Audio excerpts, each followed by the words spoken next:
And you should be able to go talk to that filmmaker, because ultimately I'm just a salesperson to you, and so is any other buyer. And from our there are things that distribution brings to your film that you can't do on your own. Like, for example, Warner has asked Wolf to be the LGBT aggregator for its VOD and digital side. That's pretty significant. That means when we put Itty Bitty Titty Committee up on iTunes, it went on the homepage. Now, you were able to succeed with some of this stuff on your own. It takes a tremendous amount of work. You have to be willing and able to take on that kind of endeavor. Yeah, read Outliers, Malcolm Gladwell's new book, because he talks a lot about like how we see the EV. I mean, Tiffany is definitely an exception, which is why I invited her on this panel. She rocked both those films in a way that I had never seen before, and came to Sundance with the tribe ready to like hit the ground running. It was an extraordinary thing to watch, and I certainly learned a lot from you and able to share it with other filmmakers. But know who you are. I'm not, people like, and I think when you're at film festivals, when you talk about getting people to sign up for email addresses, know who you are as a person. People say to me, "Oh my God, I loved your film." I'm like, "Thanks," and I like walk away, right? So thanks. Oh my God, thank you. And right now, I'm gonna say to you that if you're interested in my films, you can go to TiffanyShlain.com. Yeah, Tiffany's like, "Thank you," and you can sign up for I do a quarterly newsletter called Breakfast at Tiffany's, where I talk a lot about online distribution. But you can see all my films there and learn about this feature I'm working on. But look at you right here, and I'm telling you. And she's Roberta. What's your website? RobertaMonroe. How not to make a short film.com. That's it. Official or unofficial, really what you're probably looking for from a distributor is any entity or person that can attract more people than you can to make more money than you can on your own, right? And it's really interesting because you mentioned Planned Parenthood before, because they really were an organization that you were able to work with practically as a distributor. Right. And just to give an example of something like that, which isn't a short, but still a pretty good example, is a movie called In the Crease, which is a hockey movie. And they partnered with the NHL, National Hockey League, and they knew, the filmmakers knew that they didn't have access to all the NHL fans. They said through affiliate revenue, they would give a portion of the money to the NHL if the NHL would promote it to their fan base. The funny thing is the NHL wanted to do that, just like you said, because they wanted to add more content to their community. And in the long run, In the Crease made tons of money. So it's all about, don't think official or unofficial, or just think what entity or what person can help get you more exposure to the right people and make you more money. Those are two important things, right? And then the other example where you can actually take advantage of your short is a movie called 1-6 Right, which is about private flying in Van Nuys Airport in California. And there was a young guy who wanted to make a movie, and he was asking all the locals from that club at the airport, would you help fund this movie? And they all said no to a person. And finally what he did was he made a 5-minute short, where you really didn't call it a short. It was just trying to show off what he was trying to do. Then he showed it again to these people, and right away he quickly got investors, because right away it was real. It wasn't talk. So this short can make it seem very real and cause people to want to get involved. And then that movie got self-distributed and made tons of money as well. Dean, let's talk about that, because that's exactly what you're doing right now. Exactly, and since Joe and I started out as people without a filmography or any background really in the area, having shorts was absolutely essential. So we made this short, We Belong, about our main character, and that was certainly a big calling card.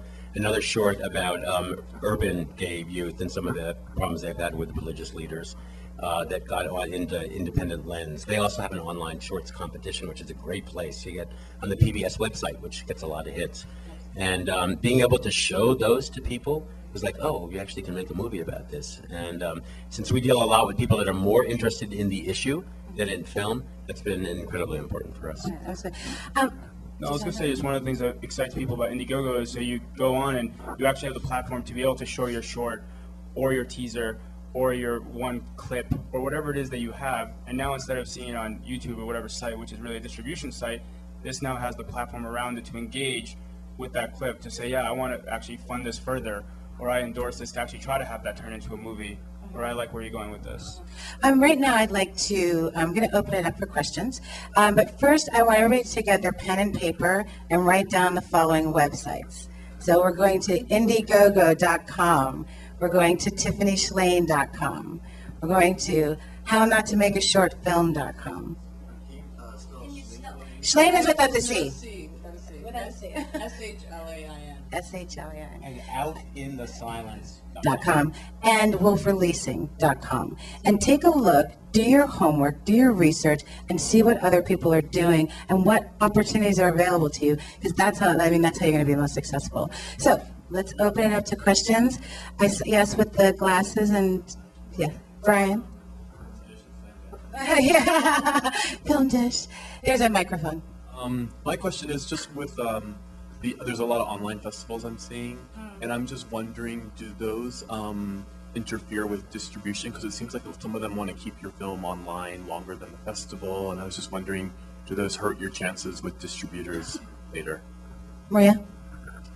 If they want to keep it on longer than the festival, sure. Again, it depends. There has been some conversation about distributors who are only buying digital rights, for example. That will also hurt your rights of getting any other kind of deal. For example, if you came to me and said, well, I sold my digital rights to so-and-so, but I have everything else, I probably wouldn't buy it. I think an example is that with my last short, Happy Birthday, I sold it to Logo for broadcast. And with your sale to Logo, they do that best of the click list online competition. And then it just stays up. So what I did, because I have a website, initially when it was up there for competition, I left it on my website. Now that it's not, you'd have to really be looking for my film on Logo Online to find it, because I don't promote it. I promote The Wolf, buy my movie, don't watch it for free, in an edited version that I didn't even approve. But we won't talk about that. So, next question. I can just say there's a range, and you just have to look at what their specific deals are. Like, if you go to Current TV, you can say bye-bye to everything, because they keep all of the rights for everything you can possibly imagine, including forms of distribution that have not yet been imagined yet. That's like one of the legal clauses. I would say and other places will keep them just for a while, like PBS. If you're online. Like, you should always do a deal where I feel this is a distributor here, but I'm just going to speak for someone that self-distributes. Never give away your digital rights. I will say that. She's right. Yeah. Do not do the deal. I'm sorry. And that may be better for some of your shorts. films. That's something. Let's talk about shorts compared to feature. It's a whole different. If you can get your film out there, when you sell a short, we sell it for $25. Our 18-minute The Tribe. It costs us 99 cents to make. You can do the math on that. It's a good margin. That's our margin. When I had my other films distributed very well, did not see much. Mm-hmm. And the truth is, when you're a short film, and again, it's not for features, but you're a short film, you know what you're making. You should get it out as much as you can, and you're going to be the one that's mostly going to do that. Even if you're bundled in a collection, really with your short, however you're going to use it, I would say you should never give away those rights. To caveat just a little bit, never is a strong word, maybe to at least ensure that you always have the right to sell it yourself, right? Bingo, sell it yourself. That's what I meant, is don't give them away where you have no control over what you're... So if you have your own website, you can still sell it, even if you did give away your digital rights? But then again, I'm just going to say that. Not that I don't work for Maria. I love her, but I don't work for her. But I will just say this, that it is just so much easier for me as a filmmaker to have a button on my website that says "Buy Happy Birthday Now." You click on it and you go to the Wolf site, and they wrap it, send it, you get it, you love it. I don't.